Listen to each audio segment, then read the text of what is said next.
প্রিয় বন্ধুরা, আমি কিন্তু বাগান নিয়ে ভিডিও করি সবচেয়ে বেশি এবং বাগান নিয়ে ভিডিও করতে পছন্দ করি। এর আগে অনেক রকমের বাগান দেখেছেন। আসলে ইট কংক্রিটের ঢাকা শহরে কিন্তু সাধারণত এইরকম বাগান আপনি চোখে পড়েনি। আজকে যেটা দেখাবো এটা হচ্ছে, দেখুন, এই গাছটি হচ্ছে তুলসী গাছ, তার সঙ্গে আছে কচু পাতা। একদম কাছে থেকে যদি দেখায়, দেখুন কচু পাতা। শহরে সাধারণত এরকম বাগানে কচু পাতা দেখা যায় না। দেখুন, এটা কচু পাতা, এটা তুলসী, এখানে আছে পুঁইশাক, পুঁইশাক লাগাইছে, আছে বেগুন গাছ, তার সঙ্গে দেখুন নিম গাছ।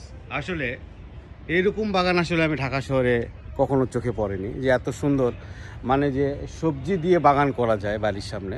মানে ঢাকা শহরে ইট কংক্রিটের ঢাকা শহরে যেরকম তুলসী গাছ, কচু গাছ, বেগুন গাছ বা পুঁইশাক আছে, বিশেষ ঔষধি গুণী নিম গাছ, এরকম গাছ দিয়ে যে এত সুন্দরভাবে বাগান তৈরি করা যায়, এটা আসলে আমি এর আগে কখনো দেখিনি।